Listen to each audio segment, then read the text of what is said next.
नमस्कार दोस्तों, आपका स्वागत है हमारे चैनल कहानियों के दौर में। आज मैं आपको सुनाने जा रही हूँ आखिर क्यों की भाभी ने ननद को जान से मारने की कोशिश। सच्चाई जानकर उड़ जाएंगे होश। चलिए शुरू करते हैं आज की ये कहानी। सुमित और मीना भाई बहन थे। मीना बड़ी थी, सुमित छोटा था। दोनों के माता पिता का स्वर्गवास हो चुका था। मीना एक ऑफिस में काम करती थी। उसका भाई सुमित कॉलेज में पढ़ता था। एक दिन सुमित ने मीना से कहा, दीदी मुझे कॉलेज की फीस देनी है, मुझे कुछ रुपए चाहिए। मीना ने कहा, अभी तो मेरे पास नहीं है, कल तक मैं तुझे पैसे दे दूंगी। मीना ऑफिस से एडवांस मांगकर सुमित को पैसे दे देती है। वह अपने भाई को अफसर बनाना चाहती थी, इसलिए वह दिन में ऑफिस में काम करती थी और शाम को एक घर में काम करती थी। कुछ दिन बाद सुमित की पढ़ाई पूरी हो गई। एक दिन सुमित ने घर आकर मीना को बताया, दीदी मुझे बहुत बड़ी कंपनी में मैनेजर की नौकरी मिल गई, अब तुम काम करने नहीं जाओगी।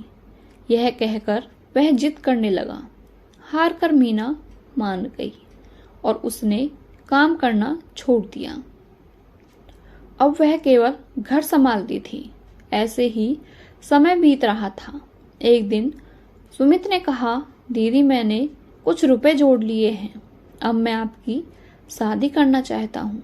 यह सुनकर मीना ने कहा, नहीं भाई, पहले मैं तेरी शादी करूँगी। जब घर संभालने वाली आ जाएगी तो मैं भी शादी कर लूंगी। मीना ने एक अच्छी सी लड़की देखकर सुमित की शादी करा दी। रजनी को भाभी के रूप में पाकर मीना बहुत खुश हो रही थी। धीरे धीरे रजनी ने पूरा घर संभाल लिया। तीनों बहुत खुशी से रह रहे थे। एक दिन रजनी की माँ रजनी से मिलने आई। उन्हें मीना शुरू से ही पसंद नहीं थी। मौका पाकर उसने रजनी से कहा, तेरी ननद शादी नहीं करना चाहती है, यह तो जीवन भर तेरे पति की कमाई पर ऐश करना चाहती है, तू बहुत सीधी है। यह सुनकर रजनी ने कहा, माँ तुम बेकार की बातें कर रही हो। सुमित इनके लिए लड़का देख रहे हैं, जैसे ही मिल जाएगा शादी हो जाएगी। लेकिन रजनी की माँ ने कहा, बेटी तू नहीं समझेगी, यह तेरे को कभी चैन से रहने नहीं देगी। अगले दिन सुमित ने मीना से कहा, दीदी मैंने आपके लिए लड़का देखा है, आप कहें तो बात आगे बढ़ाई जाए। लेकिन मीना ने कहा, नहीं भाई, मैं अभी शादी नहीं करना चाहती, जब करनी होगी आपको बता दूंगी। यह सुनकर सुमित और रजनी को आश्चर्य हुआ। रजनी के दिमाग में माँ की बातें गूंजने लगीं। उसके बाद रजनी का व्यवहार मीना के लिए बदल गया। वह सुमित के सामने कुछ नहीं कहती, लेकिन सुमित के जाने के बाद मीना से छोटी छोटी बात पर लड़ती रहती। एक दिन मीना कहीं गई थी। अकेले में रजनी ने सुमित से कहा, दीदी शादी क्यों नहीं करना चाहती? कहीं ऐसा तो नहीं तुम्हारी बहन हमेशा हमारे ऊपर बोझ बनकर बैठी रहे। यह सुनकर सुमित को बहुत गुस्सा आया। उसने कहा, खबरदार मेरी दीदी के बारे में कुछ कहा तो वे जो चाहेंगी वही होगा। तुम्हें पता, उन्होंने अपना पूरा जीवन मुझे बड़ा आदमी बनाने में लगा दिया। रजनी को समझ आ गया कि सुमित उसकी बात कभी नहीं सुनेगा। उसने अपनी ननद को रास्ते से हटाने के लिए एक तरकीब सोची। एक दिन रजनी ने मीना से कहा, दीदी काफी दिनों से मैं कहीं बाहर नहीं गई हूँ, कल हम मंदिर चलते हैं। यह सुनकर मीना बहुत खुश हुई। अगले दिन दोनों मंदिर में पहुंच जाती हैं। मंदिर में पूजा करने के बाद रजनी मीना को प्रसाद देती है। उसने प्रसाद में कुछ मिला रखा था। प्रसाद खाकर मीना बेहोश हो जाती है। रजनी उसे छोड़कर घर वापस आ जाती है। उसे लगता है जहर मिले प्रसाद से कुछ देर में मीना मर जाएगी। कुछ देर बाद मीना को होश आता है, लेकिन वह अपनी पिछली जिंदगी भूल गई। वह मंदिर में बैठकर रोने लगती है। शाम को जब सुमित घर वापस आकर रजनी से मीना के बारे में पूछता है तो रजनी कहती है, दीदी तीर्थ यात्रा पर गई हैं, कुछ दिनों में वापस आ जाएंगी। तब सुमित कहता है, दीदी मुझे बगैर बताए अचानक कैसे चली गई। वह परेशान हो जाता है, लेकिन रजनी उसे समझाकर शांत कर देती है। इधर मीना को उसी मंदिर के पुजारी मंदिर में स्थान दे देते हैं। वह दिन रात मंदिर में सेवा करने लगती है। मंदिर के सभी भक्त और पुजारी मीना का बहुत ध्यान रखते थे।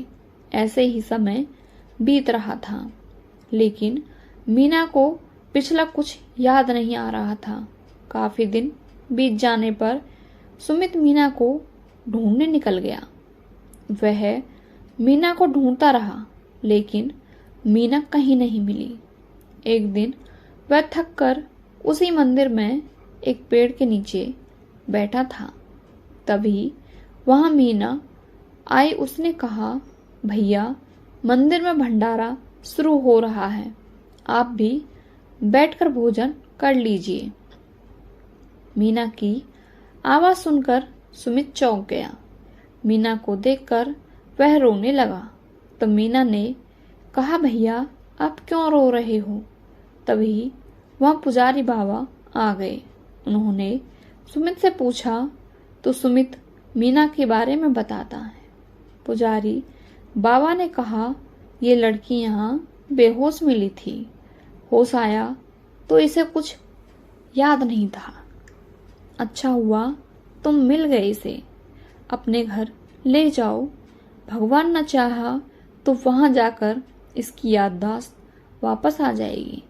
सुमित ने मीना को चलने के लिए कहा तो वह रोने लगी और जाने से मना कर दिया, लेकिन सुमित जिद कर रहा था।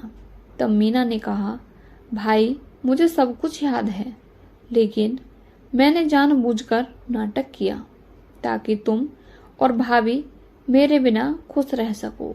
भाभी को मेरा घर में रहना पसंद नहीं, इसलिए अब मैं उस घर में नहीं जाना चाहती। यह सुनकर सुमित रोने लगा और मीना से बोला, दीदी अगर आप घर नहीं चलोगी तो मैं भी यहीं रहूंगा। उसकी बातें सुनकर मीना घर आने के लिए तैयार हो गई, लेकिन उसने सुमित से कहा, मेरी एक शर्त है, तुम भाभी पर गुस्सा नहीं करोगे। सुमित मान गया और मीना को लेकर घर आ गया। मीना को देखकर रजनी सहम गई। वह रोने लगी और उसने सुमित और मीना से माफी मांगी। मीना के कहने पर सुमित ने उसे माफ कर दिया। कुछ दिन बाद मीना ने शादी कर ली और अपने ससुराल विदा हो गई। रजनी के दिल में मीना के लिए प्यार भर आया। उसे अपनी गलती पर पछतावा था। आपकी इस कहानी के बारे में क्या राय है, हमें कमेंट बॉक्स में अवश्य बताएं और हमारे चैनल कहानियों के दौर को लाइक और सब्सक्राइब करके बेल आइकन अवश्य प्रेस करें। मिलते हैं आपसे अगली कहानी में। धन्यवाद।